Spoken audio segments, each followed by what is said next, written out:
The purpose of this show is to guide you to realign with habits that get you to live the life you've always dreamed of. This is the Habit-Based Lifestyle Podcast with Jesse Ewing. This is the habit-based lifestyle where you can access your full potential right now. Finally break free from destructive habits. That dream life, if you want it, you can have it. This is where you transform your health, mind, business, and relationships, or do nothing and keep your life the way it is. But if you're ready for change, you're in the right place. This is where you're gonna learn how to live a habit-based lifestyle. You are tuning in to the Habit-Based Lifestyle Podcast with your host, Jesse Ewing. This is the Habit-Based Lifestyle. Let's go. It's who we believe ourselves to be and who others perceive us to be. So we can have kind of two different versions of an identity, but I think they're kind of mixed into one. And sometimes this identity, or the problem with this identity, is we can begin to get lost in this because of what others believe us to be.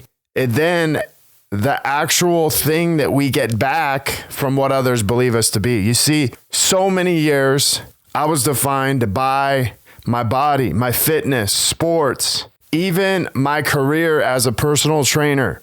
I had let nearly 3 decades make up who I was. But here's what I want you to know. This goes all the way back to high school, like nearly 2 decades.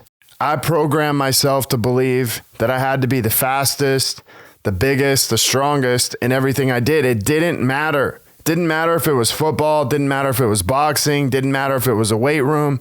Listen, you could pick any sport and it wouldn't matter. And I was willing to do one thing. I was willing to do whatever it took to be the best and to make it happen. Back in high school, I remember guys at the gym, the local gym. There were some guys there that were obviously bigger than other guys. And I was always fascinated once I started working out, probably around like 12, 13 years old. I was always fascinated with these guys that were bigger. Even back then in the movies, you had things like Rocky, you had Arnold Schwarzenegger back then, you had, Commando, you had all these movies, Jean-Claude Van Damme, all these guys with like these ripped bodies. But I became fascinated with them probably around like 11, 12 years old, even football players. But as I started to be fascinated with them, I started to ask questions like, hey, how did this guy get this way? Or how did this football player get this way? And everyone started talking about things like steroids, supplements. Back then, supplements were just kind of starting to get popular. This was back around, the early 90s. But everyone today talks about this word called biohacking. And I really didn't know what that was. Obviously this hasn't become popular, biohacking, until now. But to me, biohacking is really about improving yourself, in your physical body, hacking your brain, just like hacking your biology to actually improve it. The problem is back then, and even now, supplements, yes, they do that, but taking steroids in an enormous amount or increasing amount when you don't really need it is not necessarily biohacking. Although it was about hacking, yourself as an athlete, hacking yourself as these things. But like I really started biohacking around 16 years old. I began using steroids. And part of the reason is I was willing to do whatever it took to give me an advantage. Back then it seemed like every college player, it seemed like every, if you wanted to be good in high school, it was kind of sold that, hey, you had to do this at some point. But I started using this around 16 years old, on and off until I was about 24. But some of the things that came out of it is this, most guys start using this because they don't want to work hard. Like this is the average person today starts using this because they don't want to work hard. Maybe some other people use it today, for hormones and stuff like that because they're low. But I would say, the majority of guys in that age group, after about 20 is A lot of guys just don't want to work hard. I started using it and started doing double the work. Like I was already working my ass off. I just started working that much harder. I was already stronger than most of the guys. I wasn't weak. I was already one of the fastest guys. It just made me even more. But one of the things that it did is it taught me a lot about myself. You see, back then I had anger problems. Not only did my strength increase, but my anger problems increased also. I didn't know how to deal with feelings, emotions. We didn't even know what the hell all these things were. But I would just put in all those feelings and emotions. I could put on a mask, a football helmet. I could put on headgear and begin to take out all these feelings and emotions on my opponents, athletes.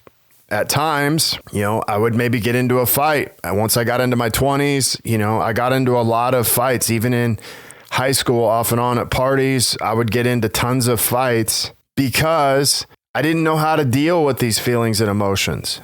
And the only way that I did was through sports and through bodybuilding. And at times, if I didn't have that release, then I would need to do that. But this went on, like I trained nearly twice a day for almost a decade. I wanted to make myself more powerful than anyone because that was the identity that I was trapped under. And as long as I made myself more powerful than anyone, no one had the balls to question what I was doing or where I was at.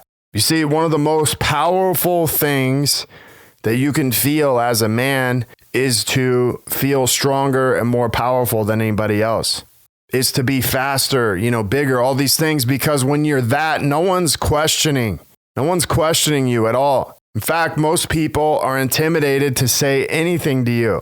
And what I would always find is most people would sit there and talk about what they did in the weight room. And then when we would show up, it was a completely different story. When you showed up, it was like talking about what you did in practice. And then come game time, most people don't show up and you do. And you owned it. But this is the identity that I was trapped under. And even as I say this, getting into my 20s, when I began a personal training career, just identifying myself still in my body, having to be a certain way, having to be a certain size, because in my mind, that was what it meant to be a man. That was what it meant to be powerful. You see, the gym was my identity. Nearly 20 years I'd spent in the training industry, and probably the last 4 owning my own training facilities, growing that into a multi-million-dollar business with my wife is, the thing that I found was I no longer wanted that identity. I no longer wanted to be that person. And I can remember kind of when I decided to stop using steroids, how much that messed with my head for nearly 2 to 3 years. And every once in a while, I may come across, a bodybuilding show. Somebody might be getting ready for a show, and it would kind of like trigger me and be like, man, I want to get back into that. And then I'd sit there and say, do you really want to go back to that version of yourself? And so as much as I wanted to break away from that, at the same time, it was easy to pull myself back into it. And so I fought with that for, probably the 8-9 years. And then as I grew, I'm like, hey, I want to be like this businessman. I want to work on business and grow my training business. And so I kind of eliminated that side of it, but I was still always known as the trainer, the one who got everybody into shape. And as I continued down this path, probably about 4 years ago, I realized, man, I'm kind of getting bored with this gym thing. And I would wrap myself into it, and I would start getting into marketing and getting into these other things and kind of get lost in that. And that went on for about the last 3-4 years. But, 3 years ago, I really started to feel trapped in my business. And I wanted to just get out of this identity that I'd kind of been trapped in, not only starting my business, but even prior to that, it was like everything that I'd built was around fitness. Everything that I was built was around looking a certain way. Everything that I had built was around people putting me into this category of just being a trainer. And I'll be honest with you, like I started to really not like it at all. I started to really not like myself. And so I began to have an opportunity to coach for Wake Up Warrior. And as I got into coaching, it kind of began to reshape a part of me. But it also began to break away this identity. And I want to kind of make you think of it this way. You see, inside of Wake Up Warrior, they would teach you, these 90-day challenges, these 12-week challenges. And I began to coin this term.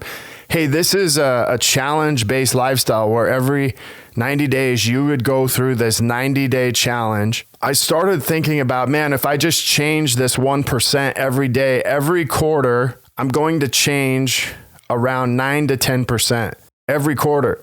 And so that meant for a whole year, I would change, if I changed every quarter, that 9% or like 9.5%, if it's 1%, I would actually change about 36.5% over the course of a year. So basically, after 3 years of this, you've completely changed your entire identity and who you believe yourself to be. And it's important to talk about this 3-year mark because constant change for 3 years meant that I completely changed myself at a cellular level. My identity completely changed. And some people would only maybe go through the program for one 90-day challenge. Some people would go through for a year. Some people had been in for 5 years. And it seemed the people who had been in the longest had changed their complete identity and who they believe themselves to be. And this is kind of where I found myself. Even just this last year was like, hey, I didn't want to be this identity that everybody believed me to be inside of the community I was in. And so selling my business, selling my gym, moving to Southern California allowed me to completely change this identity and who I believe myself to be. And as much as I was pissed at them, as much as I was pissed at people in that circle, that's who they always believed me to be. And it got confusing and frustrating, not only for them, but for me, because this identity that I had on my life had years of abuse, broken relationships, massive stress, anxiety. And then there was also the other side of it, which was massive success, family, happiness, joy, opportunities, marriage, 3 kids. I wouldn't trade any of that for the world. And so I want you to understand that as you think about or begin to reshape your identity, it's really a 3-year process, if not more. But I want you to also know this, that these days, I don't worry too much about how I look. In fact, I probably carry more body fat than I have, but I'm grounded in who I am more than ever before. My training today is very different.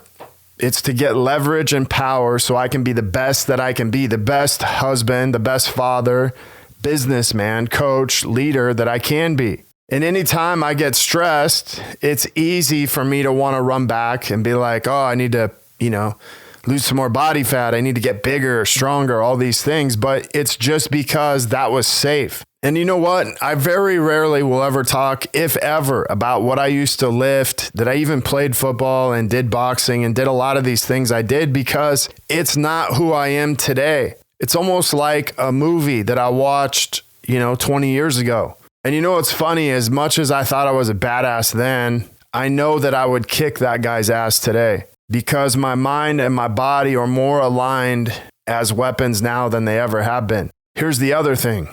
I watch all these people, on Instagram and showing, how much they lift, how much they do things. But here's the thing.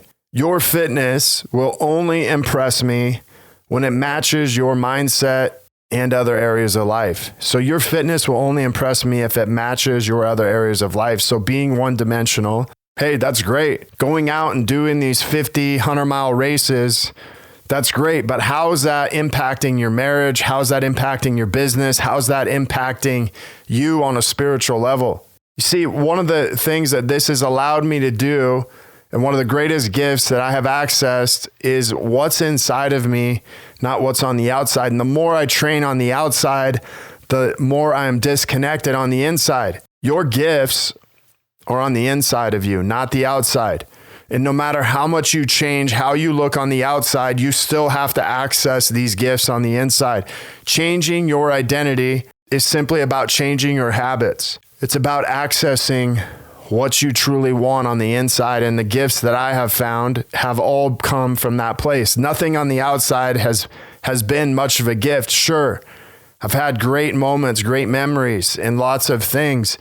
medals and all that and notoriety. But at the same time, I felt empty, where I feel much more fulfilled now knowing these gifts are all on the inside. But I want to ask you this one question. Where in your life is your identity keeping you stuck? Maybe it's an identity as, hey, here's how I've always been. Maybe it's as a mom. Maybe it's as a certain type of wife or husband. Maybe it's a dad. Maybe it's working for someone else instead of stepping out on your own. And how can you begin to shift out of this place and create a new version of yourself, understanding that it is going to take you probably 1 to 3 years to completely transform into that person? So I appreciate you guys being on here, sharing my story with you. If this has an impact on you, feel free to reach out to me, Jesse at habitbasedlifestyle.com. If you're looking to connect further with a group of like-minded people, join myself and so many others in the Habit-Based Lifestyle Secrets group on Facebook. This is where I'll be dropping daily habits to help you live to your full potential. If you want to be one of our next case studies and begin living this habit-based lifestyle, check out the website, Jesse, JESSEEWELL.com, where you can find out how to get on a coaching call and let's have a conversation about how I can begin to help you and transform your identity and who you believe yourself to be. Thank you for being on here, and I will see you next episode. Have a great day. The purpose of this show is to guide you to realign with habits that get you to live the life you've always dreamed of. This is the Habit-Based Lifestyle Podcast with Jesse